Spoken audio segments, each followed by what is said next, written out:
Okay, so first, a disclaimer. I am not the most comic book savvy person on the internet. I know some of the basic lore and most iconic storylines, but nothing much beyond that. My exposure to big name characters like Batman or Spider-Man has come primarily through the movies and TV shows, like most other normies. So if you consider yourself to be more of an expert on the subject and take some issue with what I have to say here, please feel free to let me know.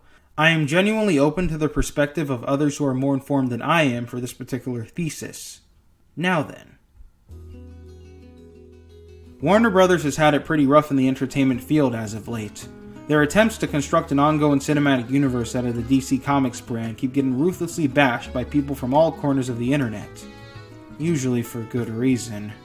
And the fact that their biggest competitor in both printed and visual media has been racking in millions upon millions for the past 10 plus years doesn't help.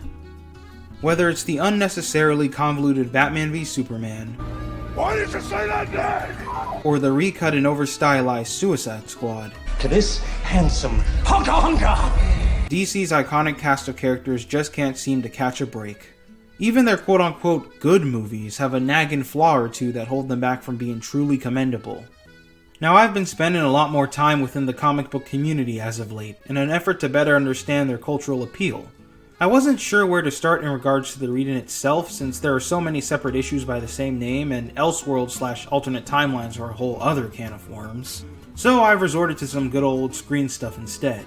Cartoons, movies, video games, all that jazz. And while on this multimedia journey, I stumbled upon a revelation. A revelation that might just rock the entire fandom ecosphere as we know it. This is why I brought up DC's Extended Universe films earlier. A lot of them get criticized for allegedly misinterpreting their vast array of heroes and villains. Superman is too boring, Batman is too violent, The Flash is too annoying, Lex Luthor is somehow more annoying than Flash. I don't know! I would not let them tell me! Now run! The list goes on and on and on and on. To hardcore fans, none of these iterations possess the core values and traits that their characters should have. But this complaint is actually wrong. What? Kind of. Just hear me out, guys. I am of the belief that there is no right way to adapt a pre-established comic book character anymore, specifically referring to those from mainstream comics like Marvel and DC, solely due to the fact that they have been rehashed, reinterpreted, and rebooted by countless writers for almost 100 years now, meaning that our personal opinions of how they should look or behave when brought to the big screen are more or less entirely meaningless. I'll be looking at some of the most infamous examples from Marvel and DC's respective decades worth of stories, in order to expose the underlying hypocrisy of most comic book film debates, and justify the existence of some less popular adaptations. I also want to propose a very simple yet surprisingly underutilized alternative to this nonsense that would help bring true creativity back to superhero cinema once again. So without further ado, let's just get on with it. As I mentioned before, mainstream comic books have been around for a very long time now, and in those years have come about all kinds of change, for both the real world and on pages. Political opinions, moral values, and core story tropes are almost nothing like they used to be when Marvel and DC were first founded. As a result, the characters created during that period end up feeling like completely different people when reintroduced now.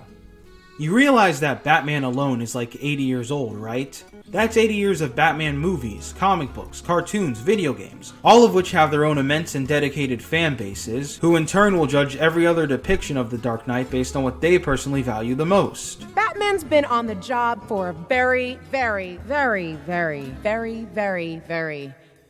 long time. He has aged phenomenally. One older fan will claim that Batman is supposed to be silly and meant for kids, because they grew up watching the silly and child-targeted Adam West show from 1966. Another will only like Batman if he's featured in grimdark, edgy stories with a lot of violence, since they really enjoy comic books like The Killing Joke and Long Halloween, ones with darker themes intended for a much older, darker audience. And another will see the Caped Crusader as more of a philosophical study, with intriguing morals because they were blown away by the writing and structure of Christopher Nolan's Dark Knight trilogy. Are any of these people wrong? No! Batman very much is a gimmicky goofball, an edgy elder, a poetic paragon, all at once. Each of those incarnations were officially published under the DC brand, so they're all for better or worse canonically Batman.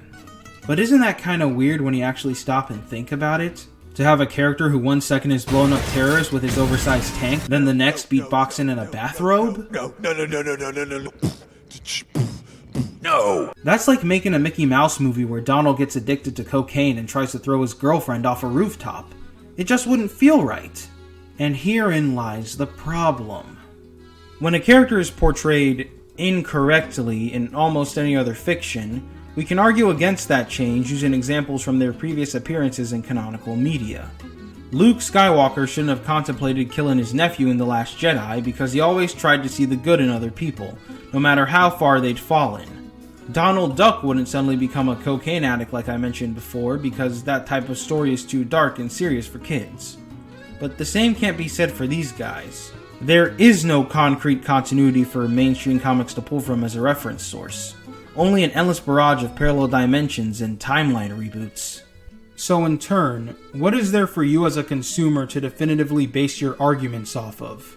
How can you say that Batman never kills his enemies when this exists?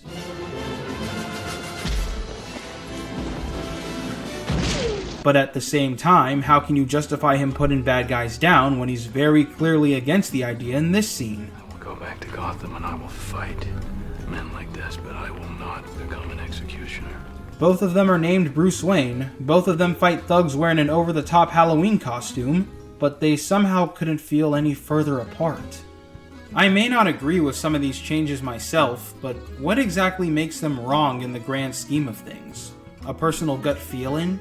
Some faded childhood memory of your favorite comic book issue or TV episode? Because that's all subjective. Yeah, well, that's just like, your opinion, man. Now, there are some agreed upon story tropes used in more or less every adaptation of a specific character, such as Ben Parker has to die in Spider-Man, or Harvey Dent has to get his face scarred in Batman. But what exactly makes those elements objective? Why can't a hero have different morals in the hands of a different writer? What's the deal if one artist draws your favorite villain a little differently? Is there some documented law stating that every revision of these characters must check off a very specific set of criteria, or else they cease to be that character entirely? I'm sorry, but I really don't get it. As far as I know, there's nothing to base this stuff on but bias. Everyone just has their own ingrained idea about these characters based on what they personally like, as if they're renting out an OC or something. And that's not how we should be doing things. When someone says that Joaquin Phoenix's Joker doesn't act enough like the real Joker, for example, what is that supposed to mean? Who exactly is the real Joker? The one who cut off his face? The one with a dragon tattoo on his back? The one who shot Barbara Gordon? The one from the Lego movie? Or is it the one who teamed up with Darkseid to rig the US election and re-elect Donald Trump? That last one's not a joke, by the way. That actually happened in a comic book. The Joker could be a glow-in-the-dark transsexual vampire with puffy cheeks and pink hair if they wanted him to. That wouldn't take anything away from his character. The real factor worth judging would instead be how well he services his narrative. How does he work as a foil to Batman? If you're loving me, wait till you get a load of my pop! But wait, I hear you saying. If there's no such thing as an accurate way to portray these characters, then what does that mean for stuff like the aforementioned DCEU? Is it okay for Warner Brothers to make Batman act like the Punisher and Superman act like Batman? Should I just accept the fact that Doomsday looks like Hulk's inbred cousin and was built by an ADHD version of Mark Zuckerberg? Well, yes. What? If you want to make Batman a battle-hardened alcoholic who doesn't trust anyone and has no problem straight up killing his enemies, then fine. Go right the fuck ahead, man. But you have to actually explain how he got like this, especially since he had a very firm no-killing rule in the last film franchise we saw him in.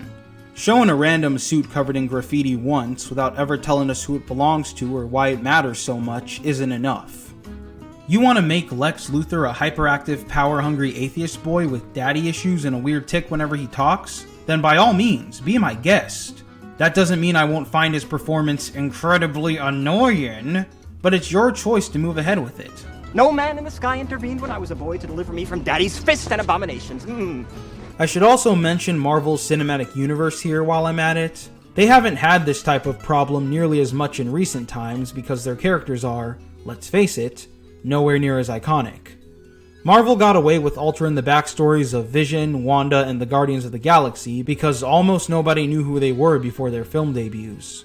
The only notable exception to this rule would have to be Spider-Man, due to his years of previous cinematic portrayals, which has definitely led to a lot of the pointless comparisons I talked about earlier.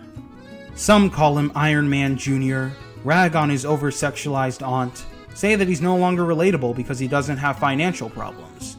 And are these criticisms wrong? Well, not entirely, but my point about creative freedom still stands. They can do whatever they want with Peter Parker's story in this universe. Make him the sidekick of Tony Stark. Take him to outer space even. It's all fair game because Spidey is an open template, although that doesn't mean that I as a consumer have to like it. You see what I mean? There's plenty more to complain about in regards to these films outside of one's preordained fanboyness. The same goes for other superhero incarnations that I've mocked in the past. Nothing's wrong with them being different, but we can save those for another video. So the next time you have a problem with someone like Henry Cavill's Superman or Ben Kingsley's Mandarin, just think about what you're basing it off of. Do you really want to see Superman on the big screen, or what you as an individual fan like about him? Because this particular iteration might just be what someone else prefers, for better or worse. And if it's not your cup of tea, then there are a million other ones for you to pick from. Of course, there is a relatively simple solution to all of this. One that would seize all of our community's infighting and lead to these cinematic universes finally receiving some more open-minded reception. Make something original for once.